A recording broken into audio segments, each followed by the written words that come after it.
Alright, so good evening everyone. Trust you had all the wonderful day. So welcome to today's class. I hope my system won't do this. Alright, so I'm just gonna start with a recap of what we did yesterday. And of course, yeah, we've dealt with list, tuple and dictionary, and we are going to be seeing more of it as we continue to move forward. So I would not really dwell on that. And we remember keywords, what a keyword is, just a special word in Python. And we have conditionals. So we dealt with conditionals in the past, where if if something is true, then do this. If it's not, then do the opposite or do something else. And we dealt with multiple conditionals. That's when you have a lot of things to handle, and there are two ways to do that. There's one with if else and the one with elif, depending on whichever one you want to use, but it's best to use this. And we went on to do a few examples, right? So what do I have here? Oh, okay, I entered the error. So we did a few examples with a grading, let me call it a grader. Then went on to loops. So loops was what we did yesterday class. So we emphasized how a loop work. Yeah, so the way a loop is supposed to work is when you have a series of things you want to perform the same operation for, right? I give a few examples. Like for instance, if I'm outside in the rain and I'm with my umbrella, I'm just going to continue to hold my umbrella until the rain stops. So while the rain is falling, keep holding my umbrella. Else, drop my umbrella.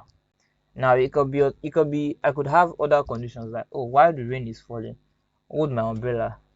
If the rain stops, right, and the sun is out, still hold my umbrella. If the sun is not out and it's not raining, then drop my umbrella. Now to do that, that would be a conditional. That would like more of like a an extended conditional, multiple conditionals, right? And you not undo that with the if else. So this is an example of a grading system that we tried to implement for multiple uh multiple scores. Like we used Shopware, and Shopware has a list of scores that we want to grade. So we could just do something like passing uh, the actual thing that we want to do. That's a conditional that we run for all the scores that Shopware has using a for loop. So we did that. Then we went. Okay, I think here I was trying to demonstrate something. Then over here, so we look at other ways, all the things we can actually do. So rather than just be printing out the results, we decided that, oh, we are going to store his results into another list, and that was where we append comes in. Remember, we did append when we were doing lists. So all of these things are going to be coming interchangeably. Best thing is to, when you see it coming up again, try to understand what it's doing. If you don't properly understand it, so if you still feel like, oh, okay, I'm not getting this thing, then pick out your computer, open Jupyter Notebook, try to write it yourself, try to do another example, right?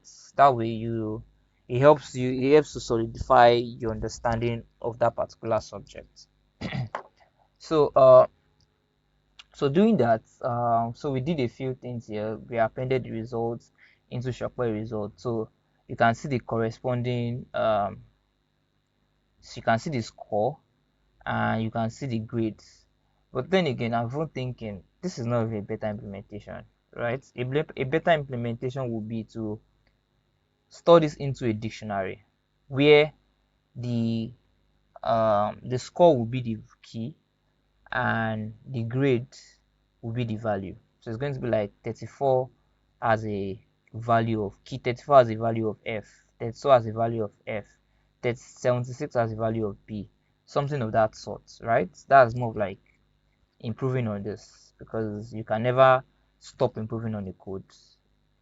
Then so I think we did something for students where we iterate over a list of students and we count how many boys or girls are here. right? I think about 15 of them, and we wrote. First of all, you want to construct anything. Like I mentioned yesterday, you have to first analyze how do you want to go about it. What do you want to do first? Think about it. Write your operations down. Then see if it's going to be visible. Then after you found out that it is visible, then you now begin to go and implement. I think it's something that some of us or most of us have worked with over the years, right? In whatever capacity we have worked in, whether as a student or as a working personnel, right? When there's a project before you, you don't just go straight and start building the project. You first of all plan, oh, okay, this is how I want to do it. This is what it's going to cost me. These are the things that I need to get into place, right? And when you get that done, you probably need to even get people that will get it done. Then after all has been settled, you have finalized that, oh, you have done your proposal, you have done your planning. I guess that's one of the parts that even takes more time. So if you are writing your code or you have a problem to solve, it's much advisable you spend time thinking about planning how you want to go about it. Then you proceed to implementation. So the same is also, so I was just trying to make an insight of or make an example of how what you do in your programming relates to like whatever you do in life. I don't know. So then we implemented a for loop, right? That prints more of like it checks. Oh, if the student is B, do something. Add one to boys and print this, right? So this works. I think I implemented something else, a smoother version, yes, that does not print. So I removed the print statement. So your output is just this: the number of boys is 9, the number of girls is 6. As simple as that. Just go through it. And so we used now. Okay, so I did another implementation. So this using this for loop, it means that uh, for indexed like IDX, I'm calling IDX index. Writing index will be very longer, so you can use short forms. So for indexing students, right? Is what it means is that IDX is going to pick B first. So it's going to be like for B, like the first one is B. So it's going to say if B is equals to B, right? Now it's going to do like that for everything. But in a situation, and the reason why it's doing that is because students that we passed here is a list of these items. Now the second implementation I did here, right, was to use the length of students. So this time around, the length of students is 15, and I store it into the length of students. And this length of students is holding 15, the word 15. That means 15 is now here. So this range that you are seeing is range 0 to 15, right? And so the fact that you have range 0 to 15, that means this will act like an iteration. It's going to start counting from 0, 1, 2, 3 to 15. Now, if you now check for index, that means this IDX now is not going to be B, it's going to be 0. It's going to be starting from 0. So it's more of like you have something like this. So it's more of like you have something like, sorry, you have something like 0, 1, 2, 3, 4, 5, 6, 7, 8, 9, 10, 11, 12, 13, 14, 15. So what this is in total, what is here is now something like 0 to 15. So your IDX, your index will be 0 now. And to do that, that means you have to change how you access students. So remember I said if you want to access a list, you have to use square brackets. So you're accessing the list now with index. So that's, I was explaining that someone would ask me the difference between this first implementation and this other implementation. So that's actually the main difference. This one, we are accessing the value directly, right?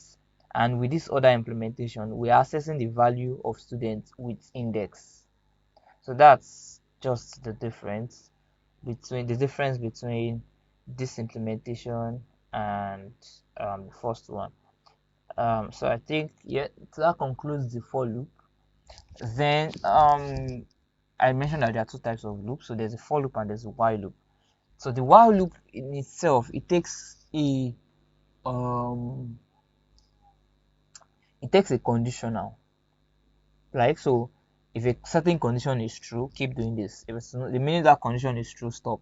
It's as simple as that. In fact, I think I love the while. I'm going to be liking the while loop now because I've had to use it in some very interesting cases and it worked perfectly. So the while loop, I mentioned yesterday that if the range is not defined, you don't know the range, then you should use a while loop. Like, if you don't have a defined list of value, maybe a list or something of sort. But if you have a list, right, or a dictionary, your best bet is to use your for loop, or else use a while loop. So there are just two types of loop: the while loop and the for loop. As far I'm concerned, I think, okay, I think they are okay. I think other languages will have both. Anyways, it's universal. So so concerning the while loop, like I mentioned, it just, if a statement is true, continue. So we re-implemented the example that we had um with the first one, which is uh, the list of students, getting how many boys or girls is actually in a um in a class. So that was what we implemented with the while loop. So we did it again with the while loop, right? So in the while loop, what you need to put into consideration is, so because a certain condition has to be true, you have to make sure that there's something called a terminator. I call it a terminator, but there's something else they call it, right? So this is what makes sure that this while loop eventually stops. So what I did here is, if index is less than total number of students, index is 0 according to this. Length of students is total number of students. So this is 0 less than 15. 0 will continue to be lesser than 15 unless there's something that is changing while it keeps looping. So when this executes, right? Hold on. So when this executes, it will go back and check, is index still less than total of students? So if you are not increasing this, then this will continue to run. So after this, you need to add your terminator, what is going to put your code into control, or okay, I think you can call it a control statement. So this is what is going to be controlling it. So this index increased by 1, it's starting from 0, it's increasing by 1, now it is 1. So it now checks again, is 1 less than total number of students? If it is, it will run this. If it's, then it will go and add 1 again. So this will keep increasing and it will get to a point where index will no longer be lesser than total number of students. So that's how the while loop is actually being written, right? So I think um that was where I stopped basically yesterday. So so just a little bit of something we could do.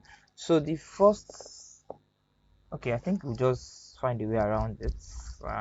Probably come in it's, so our assignments might just need us to think a bit, right? Express ourselves. And please, no LLMs. If you use ChatGPT, please, I would really advise, like I mentioned for while we were working on SQL, like please try to restrain from it. If you use it, please don't use it when you are learning some of these concepts, because it practically helps you to write everything, right? And that way you don't really get to express your learning, you don't get to put um your learning procedures into tests. So that's why I am against it Can anyways. I ask something? Oh sure, you can. So, do you see that as a pro or a con? As do you think is a good thing or a bad thing? You mean ChatGPT? Yeah. Oh, I don't see ChatGPT as a con actually. In fact, I see it Okay. as a pro. It's Okay. just the tool. right? So the issues that people have over time is that you pick a tool, anybody can try to use a tool for anything. The tool does not have a mind of its own. We as the user are the one that can control what we decide to use it for. So if you want to use it to do assignments, no problem. You want to use the right proposal, no problem. You want to use it to solve a problem, no problem. So I just see it as a tool, actually. For me, it's a pro, right? I use it when I'm having issues, when I'm having itches. I need to rephrase something because I'm actually bad with words, and of course, I could learn to read, learn to do more of those things, but I think I'll just prefer to write my codes and do my reports that way. So personally, I just prefer writing codes anyways, rather than writing reports. There are other people that are good with it, right? I don't have to be good at everything.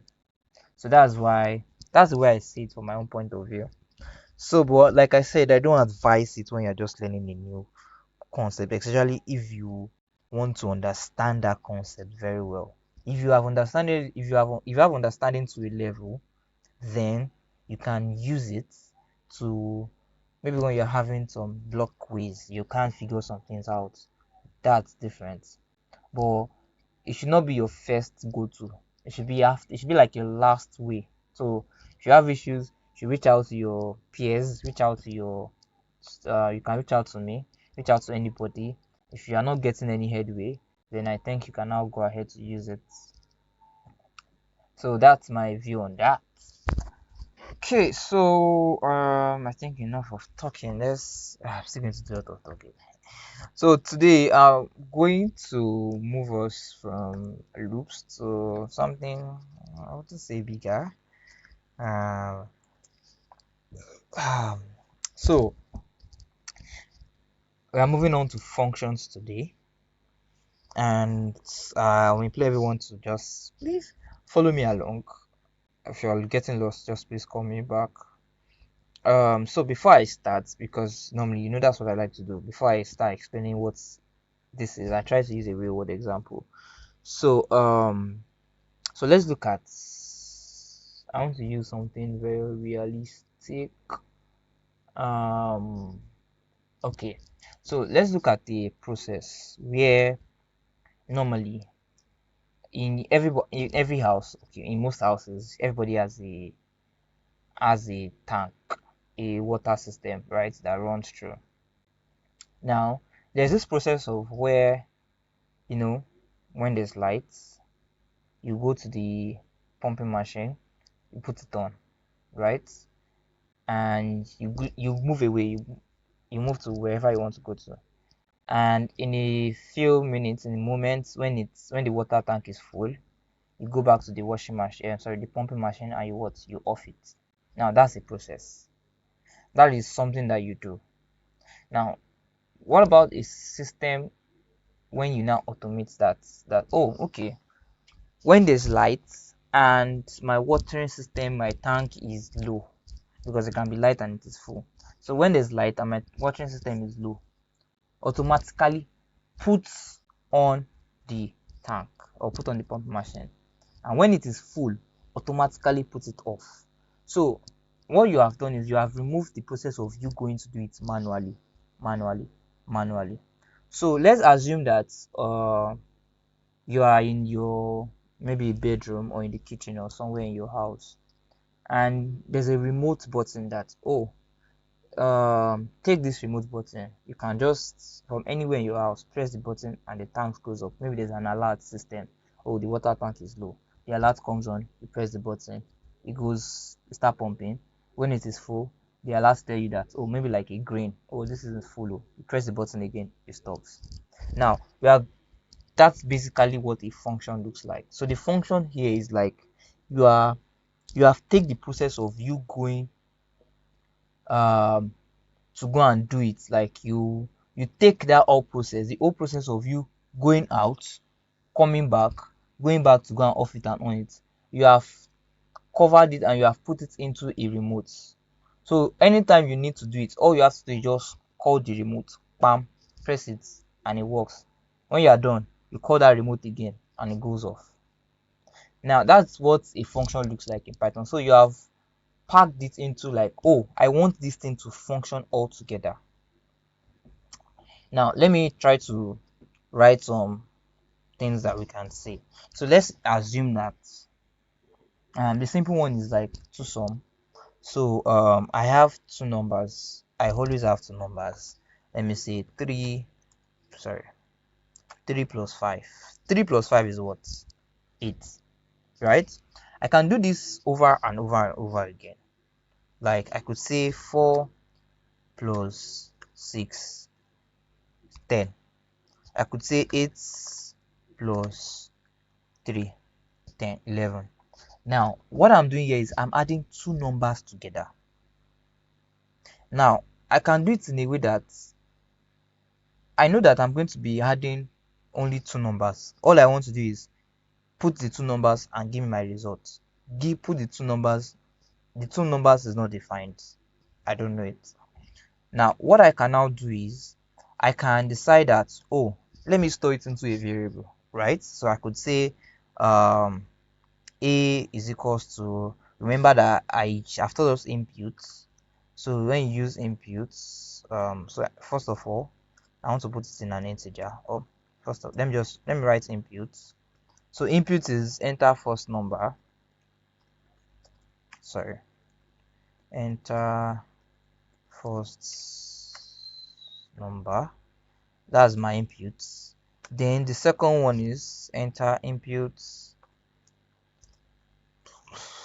Enter second number. So you can guess what will happen here. What's going to happen here is that I'm going to have to put a number to A and B. And if I put here, A plus B, A plus B, and I run this, you see enter a first number. I'm entering 5. Enter second number, 7. This is 5, 7. What's happening here is that when you use inputs directly, it automatically sees it as a string. I mentioned this when I was using inputs. So what I should have done is try to convert it to integer, wrap it around an integer. So I'll just wrap this around an integer. So int, remember int, right? So I'll wrap it. So this will automatically do the conversion to int. So if I run this again, enter my first number 5, enter my second number 7, you can see what comes out, 12. So all I have to do is what? Run this all the time, and I have to just enter any number I want to do. 4 and 6, 10. Now this is much more convenient than doing this, but then there's a better way to do it. I can now decide that, okay, I want to wrap all of this into a function. So the way a function works in Python is you use the def. Def is more of like define this. So I'm going to say define 2sum, that's sum two numbers, and so there's this bracket. So I'm just going to leave this like this, and okay, let's just do a demonstration of what happens. So print what am I printing? I'm printing hi, I work. Hi, this works. Now remember that I defined this name. You can see it as a variable. I defined this variable that do this, print I works, this works. So to make this work, all you have to do is call to sum and put your parentheses around it. So anytime I call to sum, I'm going to be getting hi, this works, hi, this works. But that's not what we want to do actually. What we want to do is we want to sum two numbers together. Now in a function, so this is a function, we have defined a function. Define this as a function. You can read it that way, that anytime you call this happens. Now how do I now go to the level of I want to sum two numbers? So if I want to sum two numbers, that means I have to pass two numbers, that is maybe 1 and 4, or 5 and 6, or 8 and 9, or 9 and 8, right? Now inside this post parenthesis, you can use variable names. So let's say A and B. A and B is like a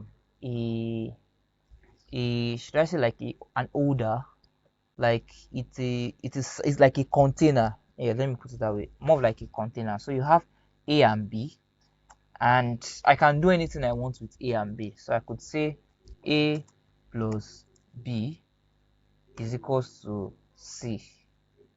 So remember, C is a variable I'm naming here, and I can do what? I can print C. Now, what if I run this? I won't get any output, right? But if I come back to TwoSum here and I run this like this, it's not going to work because I need to pass in two values. So let me pass in two values. Let's just see how it works. 2 and 5, and you see what comes out, 7. I can change this to 8. Can see what comes out, 10. Can change this to 90, and 98 comes out. Now let me explain the function again. So what is happening here is I'm using the keyword define to name this, to turn it into a function, right? And in the function I need two numbers, so that means I'm going to be taking two numbers. So your input is passed into this parenthesis. So you can see here, this TwoSum takes the inputs. So just automatically assume that A equals to B. You can even write it here. A equals to A and B equals to this. It will work. Though you can change it. If you change it, it will still work. All the thing that's going to assume is that, oh, this is B. For instance, if I change this to B and I change this to A, it will still work because all you need to just do is make sure that those inputs are there. Now this is where the input comes in, and you perform whatever you want to do with the inputs inside this place, right? I'm printing C.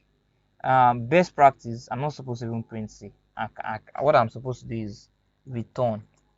So return is the other keyword, and if I press C, return C. Yes, so this is how it is actually supposed to work. Print is just because we're in Jupyter Notebooks and everything works fine. But standard practice, use print return. So this means that if I call this function TwoSum and pass two inputs inside, take that two inputs, sum it together into something, a variable that is called C, and return that value of C, which is the sum of these two numbers. So if I run this now, you see I'm getting C. I can decide to expand this to 3 numbers. So if I want to expand this to 3 numbers, I'll probably have to write another function that says 3sum. So sum 3 numbers, and here I can add a third variable C. But if I do this, then I can't use C here again, because what I'm supposed to do is do A plus B plus C. Oh, this will still work actually, but best practice, try to change the names, because this can be confusing if you're not careful. Although A, B, C, that means A plus B plus C, then you store it back into C and return C. But that's not a good, it's not a better way. So I can just say, I can't use sum. So look at this. Sum is giving me a color. That means it's a keyword. I can't even use it. So let's say add. Good. Add is not, it's nothing. So I put add here. Now I'm going to try to run this. So 3 underscore sum, and I'll pass in all the numbers I want to add, 5, 4, and 23, and you can see what comes out, 32. So it takes a set of inputs and do whatever you want to do, whatever operation you want to do, it performs it into this, inside this place. It performs it inside this place. This return is more of like the last thing that runs. So return add means that it's going to return anything that is stored inside this variable. Do you have any questions? Or do you have any questions? Is it clear? Are we okay on these two examples, or I can move on, or I should probably just do one more example before moving on? Yeah, sorry if I may. This define the three sum, the two sum. Yes. What did they stand here? Did they mean the summation or they are just a variable? Yeah. Oh, okay. So two-sum is a variable that I named. I named it. Three sums is also a variable I named. Oh, okay. You are seeing the color, right? The color, Ah, okay, it's variable. Yeah. yes. So the color you are seeing there is because it is actually a function. So I am the one that is creating it. It is my own function that I'm creating. Remember that when I was talking about built-in functions, look at print. See the way print works. Print is colored, but it is in green, right? That's because it is an inbuilt function. It is a function that is built into Python automatically to perform what? To print out something, whatever you put inside of this. So the way this works is if you pass anything inside this bracket, that's the input. If I don't pass anything, nothing will come out. If I pass something, like, let me just do this, you can see it's coming out. So this print is similar to this three sum and two sum. So it's just that print is an inbuilt function, three sum and two sum is a custom function that we built. So we are the one building it. That is the difference. So you can see it looks like the built-in function where it has curved brackets, and it has inputs or not. But our own conditionally it automatically takes inputs. So we have to pass input into it, and it performs this thing and it returns the operation. Same with these two. It takes the sum of the number. I think I should even replace this with proper. It looks better like this. So it still works, and this works, and this works. So that's the way the function works. So that's like me explaining or differentiating between uh, your built-in functions and your custom function. So we build the custom functions, and you can build as many as possible, so far it does not conflict with the built-in function. For instance, now I can't come to this place and use prints. It won't work. So I want to replace three sum with prints. So the minute I even put prints here, you can see there's a color, a light green color here. Means that I'm not going to work. So if I run this, it works. So actually, wait, running this works. It was not even supposed to work anyways. So if I try to do print this 32, this is strange. It's not supposed to work. Okay, let me think of a built-in function. I know of print. Let me see. Go get. I'm trying to think of a built-in function now. Help. Oh, okay. I don't think I'm saying it. Okay, I think I should even explain what this one does, but just a bit on that. So this should not even work at all. That's like, how should I put it? How should I call it? Chaos. That's like causing chaos. It's everywhere is going to just scatter at the end of the day. It's like saying that, oh, I'm no longer Botany. I am now Buhari. I'm changing my name to another person's name that is still existing, right? And that can only do one thing. It can only bring confusion. So that's another thing you need to pay attention to, so that when you are naming your variables, right, you should use a word that is clear, that's if I see the name of that, if I see the name of the variable, if I see the variable, I can understand what is going on. I don't have to ask you that, what's this variable here? I'm seeing variable C. What is the variable C, data C, doing? But when you use something like to sum, you know that, oh, to sum is probably like 2 and sum, probably adding two numbers together, or use summation of summation of two numbers, right? It could be that long, it could be that short. So far the message is being passed across, so far it is clear and concise, and it is not conflicting with any other word. So I can't use to sum, I can't use to sum here and also use to sum in the space of three sum. Nah, that would bring confusion actually, right? So I think that we are going to implement more functions, but before then, let me just, I did something now and I think I should explain what it actually means.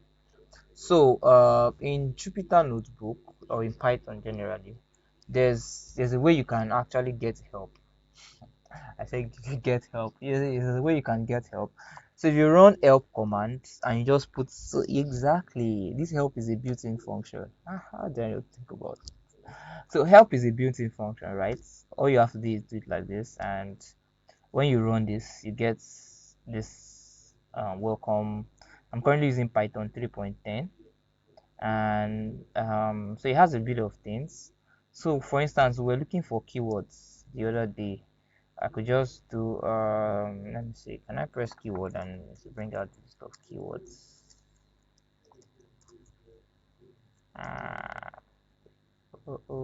Okay, yeah. So keywords, name keyword. Let me see if we actually put in all the keywords.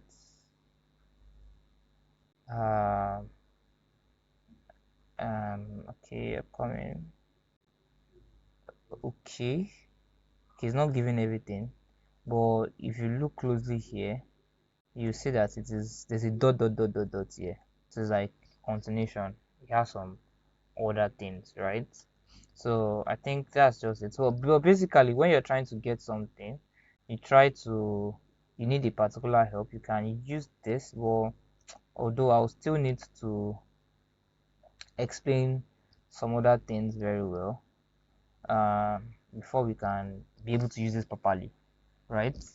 I think with what we know now, I think the only things you can use is the things that we've learned. For instance, print. If you put print here now, you get that what is it? Help on built-in function print, right? Print values. So print the values to a stream. So you might not even be able to read this, although you can try. There's no harm in trying. By trying, you put yourself to test, and when you succeed, you get better at it. Just becomes part of you, right? Nobody can take that away. That's the point. So I'm going to stop this. Yeah, exactly. So I've stopped it. So now let's build more functions, right? Let's do more stuff.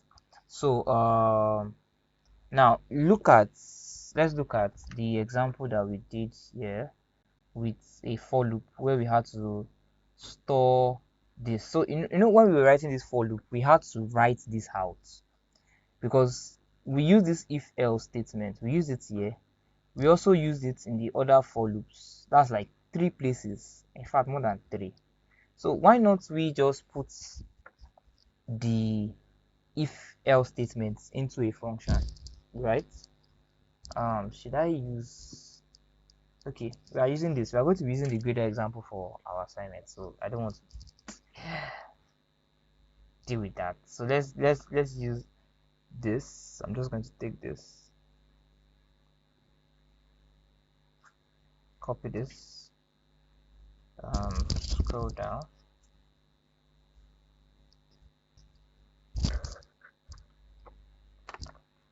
Okay, come here. So this is our, yeah, so by the way, by default this thing distorts, so you have to use shift tab to take it backwards, and so it has reset already like this. Then I want to comment everything. That's control uh what's the key again? Control right slash. They are closer to each other on the right, on the bottom right of your keyboard, not at the far right, but just immediately after your space bar there's Alt. Sorry about that. So for some of us, our keyboards are a bit extended, so but you just have it close to each other, so you can just hit the control right slash button and it comments everything out. So what I want to do is I want to include this into a function. Now, um, now what do we call our function? Function what? Function do this. Let me see. Function count students. So we want to count the number of boys and girls, right? So what we are going to do is just do define, right? Then count.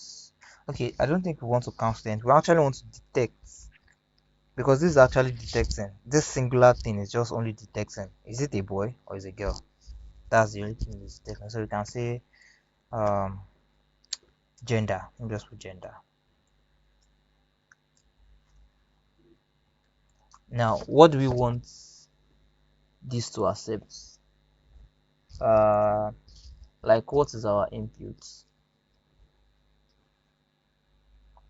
So I think our input is going to be in this case, we have IDX here, so it's just going to be, we could say IDX, that's index. Then we could now take this, or we can now take this, sorry, copy this, put it here.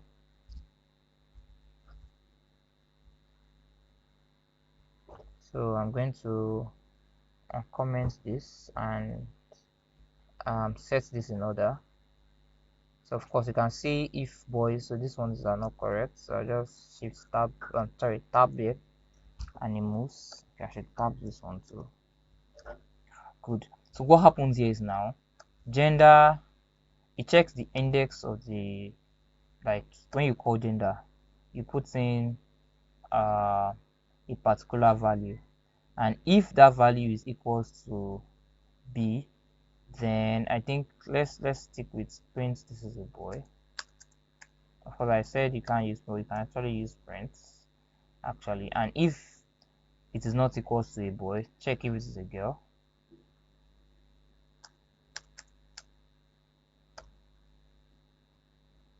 And if it's not a girl, do this.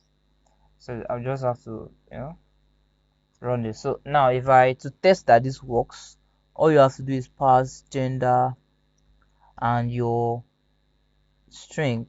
If I put B here, sorry, okay, I'm getting an error. B and C,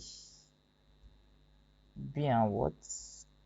No, print this is a boy. Hold on. Print, oh, so the rubbish, the mistake I did here, that I had to put print somewhere here, has affected print generally. So print is no longer printing a word, it is now summing things together. See why it is not advisable to use inbuilt functions to name your variables. So now if I want to do this right, I have to stop this. I have to stop everything. So if I stop it, it means that everything will start. So like I'm starting again. So then I can use run everything. I think this kernel will, okay, sorry, I'm supposed to use kernel to restart. So I've restarted the kernel and it's ready. So I can come to, I think I can use run all. If I want to run everything up to the points that I am, let me see, can be this. I can't remember it in particular.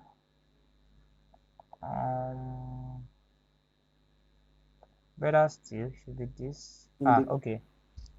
You want to see something?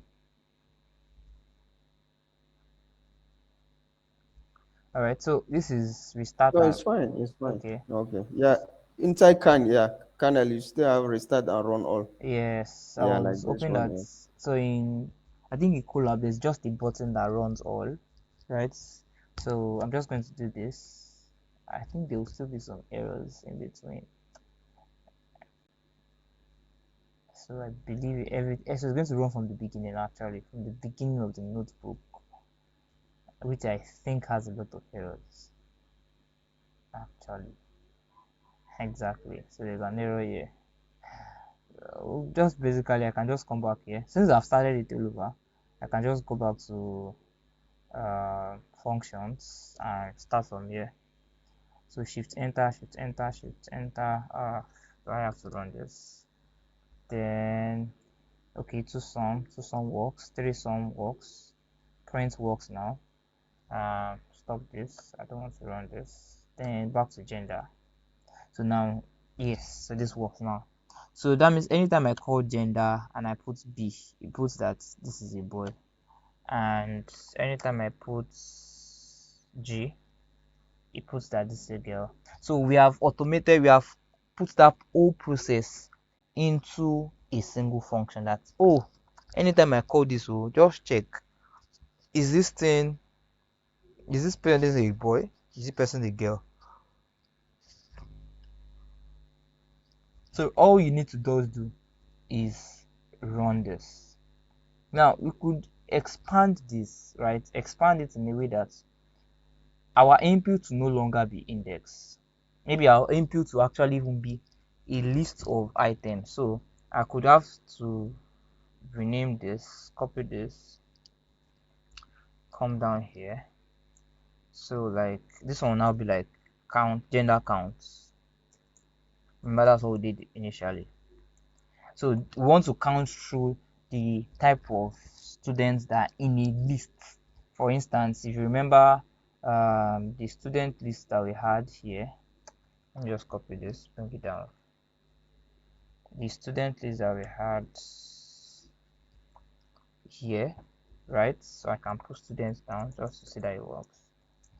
So this is the list of students that we have, right? So I want to put students into a function, and I want that function to count everything and return to me what I even want straight up. So to do that, I'll have to change this to from index to what? To what do I call it? I can say lists of students. Remember, it's just a variable. Then what I'm now going to do is, so I'm passing a list. So I'm just going to do I could do the straightforward one. So since I'm already using index equals to b, I could just say for item in lists of students, for item in list of students, oh sorry, it has to be index. For index in list of students, check if index is equal to b.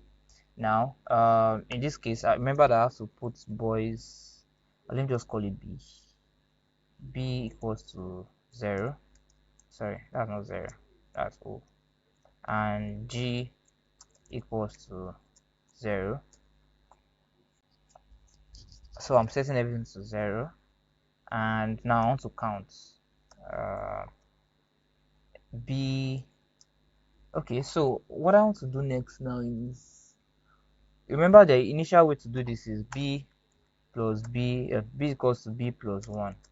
Sorry, plus 1. This is increment now, it's incremented by 1. And by default, you do the same thing. G equals to what? G plus 1. Right? So there's a shortcut. Let me put it that way. There's a shortcut for this. B equals to B plus 1. So I'm going to run this one, I'll show us. So let's just continue. So for item in list of students, right? Check the index. So that's the first one, B is equal to B, print, then add it to B. Then at the end of it all, that's outside of the for loop. This is where this thing can get really complicated. So remember that else is here. So if I go back, I've left this, but I'm still inside this for loop, because the for loop line goes down like this. So from here I have to press back and be on that same line as the for loop. Now that means I'm out of the for loop.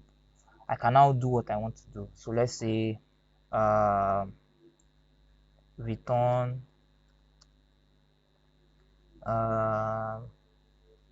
let me see, I'm looking for a cleaner way to do this. Okay, I could just say with store into a variable d, no sorry, girls, then I put in a string number of girls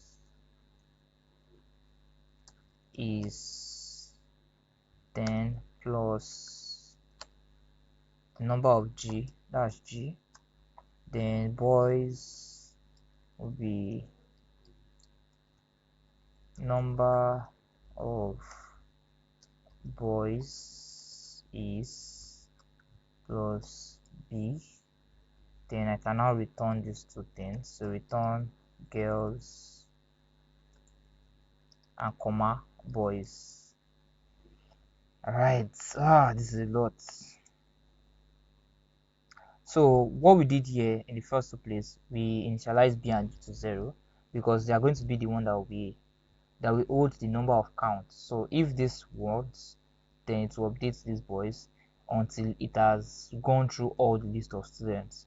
And after this has run, right after the for loop has run finish, then it will move on to this. So it will stay, girls is equals to number of girls is plus g.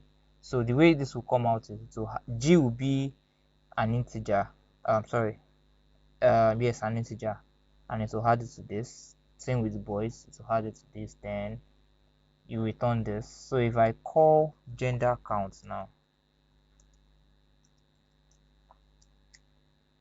gender underscore counts, and I put in students, that's this student up here, right? I pass it into this space and I run it. Okay, this works. That means all of this works, but this part of the error says can only concatenate string to string, not integer. Remember that this plus here is more of like a concatenation, so we are trying to concatenate this to this. So one simple way we can avoid that is to use to convert this integer to string. So all you have to just wrap it around a string.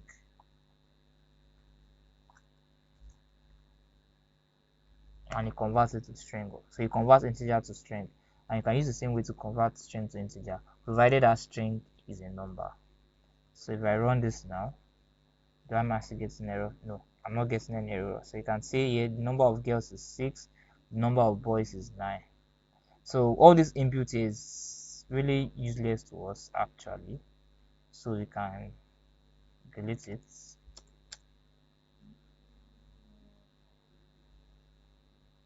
Sorry, I think it's faster way to delete it.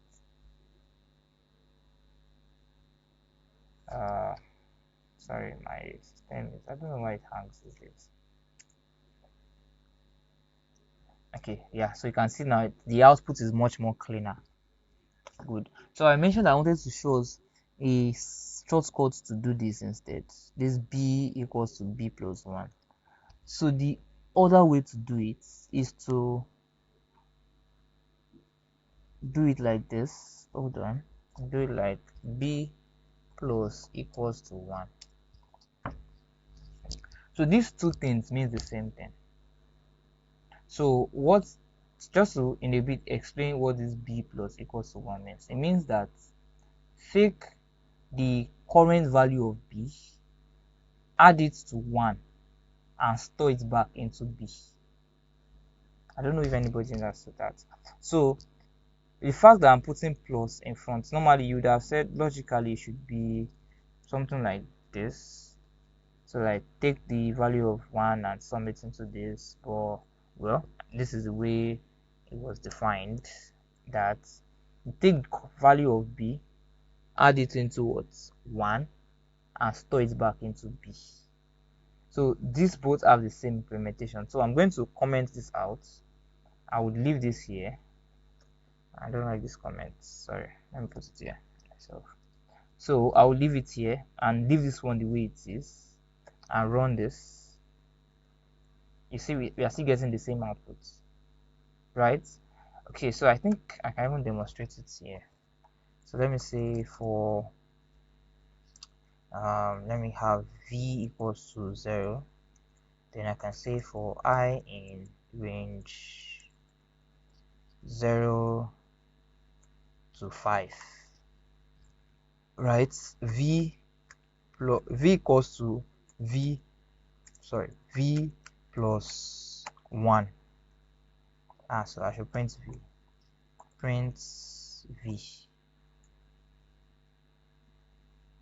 So you can see now we have 1 2 3 4 5. So it means that when it came in at first, added 1 to it, printed it.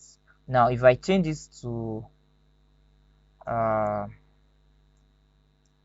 this and put equals to here, it means the same thing. So I've just run it again and it still works. So this can be used for, I think it can be used for multiplication too. So if you put multiply, so it does v times, so of course v is what here, so this should be high, high. I think I did v, it should be high actually. Yes, so it should be high, and where I had plus here, I think it should still, sorry, I had plus here. So what is happening here is that 0 is the first z, so it's saying 0 plus equals to 1. So v is currently 0. Wait, hold on. From range 0 to 5, that's high is 1. So 1 plus v is 1. Hold on, what's going on here? Oh, I start from 0, sorry. So 0 plus v is 0. That's how I got this first output. Now the current value of v is still 0, but the minute I change, I is now 1. So 1 plus v is 1. That's how we have 1 here. But the value of I is now 2. So it says 1 plus 2, 3. Right? So it's the same thing as come on, same thing as v plus high. This is actually what I wanted to do. So it takes and keep adding the current value. So that's 1, it changes to 2, it added 3, and it keeps going like that, right? So if you want to now compress it, you use take this out and put plus equals to, and you should get the same output. So I was trying to say you can actually change this to a multiplication sign. Of course, what is happening here is 0, so v is always 0, I is 0, so 0 times v, which is 0, is 0. If you go out, if you keep changing it, 0 1 2 3 200 times 0 is still 0 actually. But if I change this to 1, wait, oh, then I have to start from 1 because I don't want 0 to be involved at all, so that I won't get all 0. So if I run this now, so you can see now here it started from 1, so it means that 1 times v, 1 times 1 is 1, right? It keeps it here. This changes to 2. 2 times 1 is what? 2. So the new value here is 2. Then this has changed to 3. 2 times 3 is 6, right? So the new v is 6. Then I keep remaining the same and it changed to 4. So 6 times 4 is what? 24. That's how. So that's just explaining how this works. So I think you also take this plus, this minus. Yes, it does minus 2. Yes, and it does division. Yes, so it does division too. So whichever you want to use. So that's how basically a function works. Now you can use a function to do, so if you feel like you are doing multiple tasks, right, you're going to be needing to do that same thing over and over and over and over and again. So what do? You just do a function and put all of your inputs into it. So that means that anytime you call that function, it is going to run, it's going to perform that exact thing you want to do.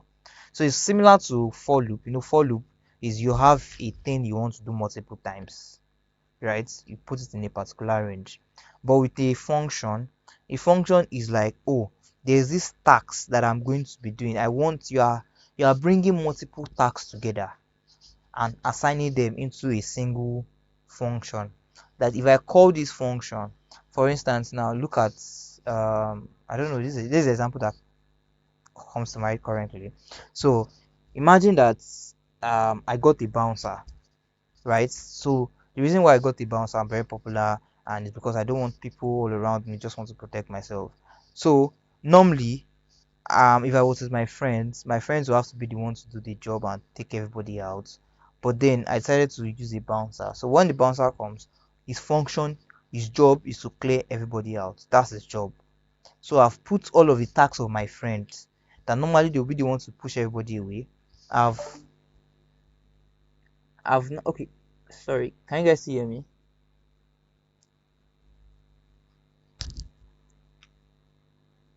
Hello?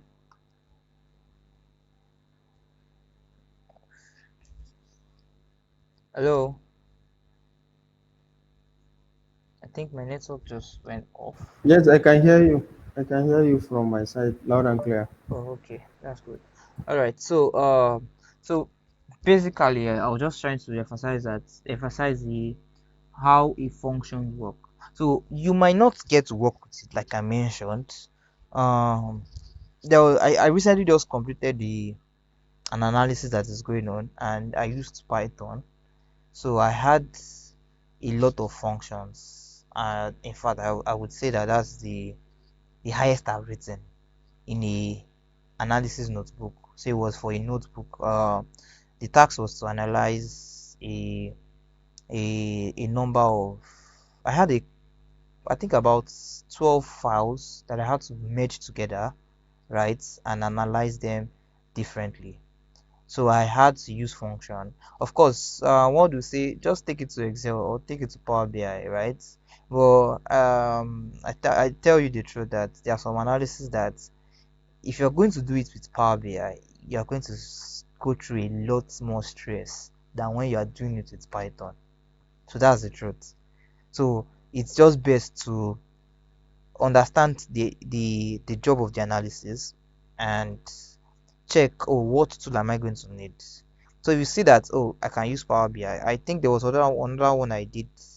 I think it would have been sufficient to use Excel, so clean the files, but Python was more robust and easier, let me put it that way, because you can write functions and decide to call your functions.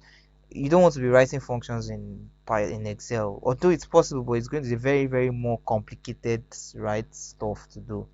So why not just go and use the tool that is going to do it easily and seamlessly. So once again talking about Python for data analysis and why we are going to need it. Like I said, not everyone is going to use it, but it's good to have it at the pockets. So I don't know if I have any question on functions actually. I would like to show a bit of examples, but first of all, I want to make sure that we understand at least up to an extent before we dig deeper. So does anybody have any question? Or we should keep going? Anybody? So I'm not getting any response. Looks like we are solid on functions. Okay. All right. So actually, this is where we are supposed to. I think this covers all the basics for for Python. So I was talking about a dictionary where uh, I had to use dot keys and dot gets and dot values.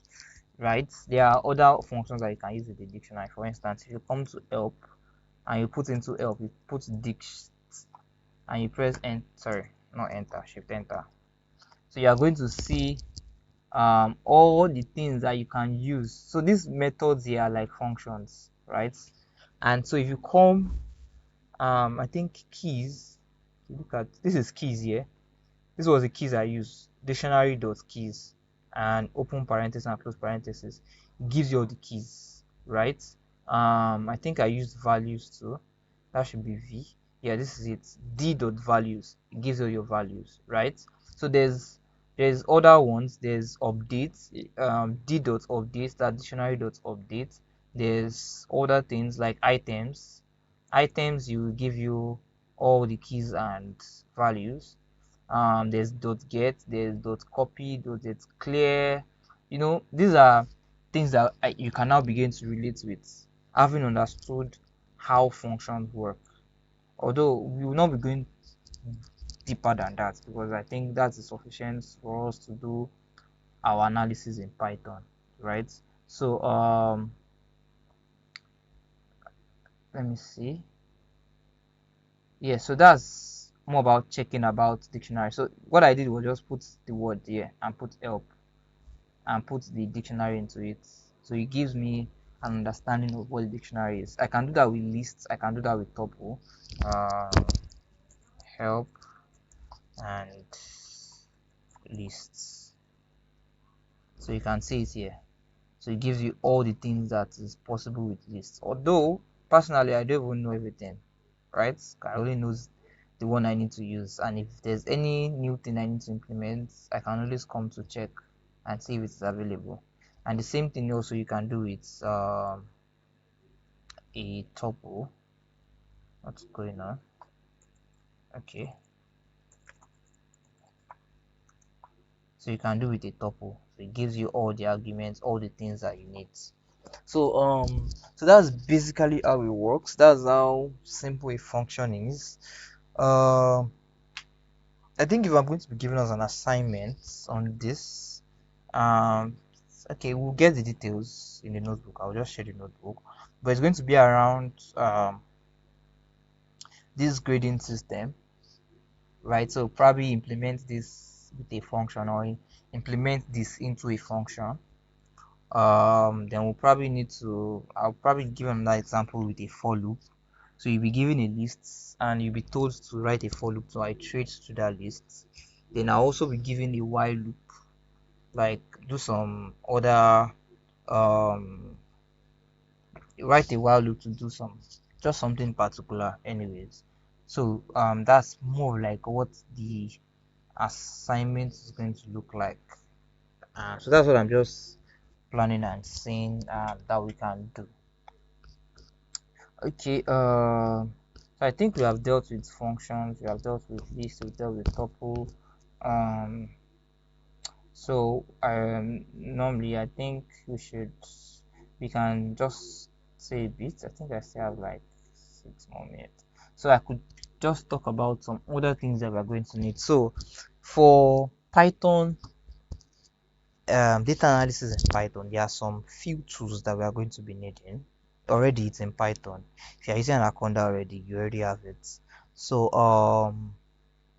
one of them is called pandas. So pandas is a library. So we have what we call libraries in Python, not just in Python, in programming anyways. So the word library is the way it sounds. The way in a library you can find any book, or depending on the kind of library, right? So that's the way it is with Python. So pandas is a library, and inside it you have most of all the things that you need to do data analysis. So it has different should I say functions in it. Let's just call it functions. So it has different attributes, different functions, different methods that we can use to run analysis, right? There's also what we call, so pandas, I think, I think it was just coined from the word for Python for data analysis. That's how the word pandas came into be. So I think if you check their documentation, pandas documentation, I think that's how it came to be. I just want to confirm. Oh, my fan's gone off again. It's not coming up. Well, I actually think that's how it came to be with the word pandas. Then we also have NumPy. So NumPy is a numerical framework that we also use alongside pandas to do data analysis. So pandas, NumPy, they are used for NumPy is basically used for working on arrays, right? While pandas is used for working on doing more analysis. And so these are what we are going to be using. And I think I might just stick with one. So for the visualization, because in Excel you visualize, in Power BI you visualize. Do you visualize in SQL? I think you can visualize actually. So in Python we also visualize, and we have another library that is meant for that. That is matplotlib. So matplotlib2 is a library that is meant for plotting graphs, plotting charts, plotting whatever you can think of actually. So you can use matplotlib to do it. Although there are other libraries that you can use to plot depending on which one, but matplotlib is like a legacy one. It's has been standing for years, right? So we can use it. So if you want to just implement this, right, save it on your system, and you can run I should comment this out. You can run import pandas, and so if you run this, and it is successful, that means pandas is currently in your system. So you can just do pandas dot underscore version underscore. That's double underscore actually. So if you run this, you see the particular version of Python, pandas that is currently installed in your system. The same thing too with NumPy. If you do import NumPy and come down here to check NumPy, so the fact that it ran, it means that it is available on my system. So you can see 1.23.4, right? So if I try to import something that is not my system, let me see. For instance, now, good, I know a very library that is not informed in my system, like Django. Django is not informed, it's not installed in my system. This is a web framework. It's used for building website and every other thing around it. So because I don't do that, so it's not installed in my system. So if it's not installed in your system, this is what you get. And if you now want to install it, then in Python there's a like other thing you can do. Just put pip install, then whatever you want to install, it's going to install it. Pip is a Python package manager. This is what we use to install things on our Python software anyways. So that's just it. So if it's not installed in your system, then you can do this pip install whatever you want to do. So if I'm installing Django, all I have to do is just do pip install Django. So if I run this now, you see that it's already beginning to install, but I'm going to cancel it because I don't want it to install. So I've cancelled it. So then the last one too, import matplotlib, right? Then I'll just use this one. So matplotlib dot underscore version underscore. So you can see the version of matplotlib that is installed. So this is just to confirm that these are currently installed in our system and we are good to go. So so this is what we are going to be starting from next week anyways, with this, how to use these files, how to use this framework, pandas, NumPy, matplotlib,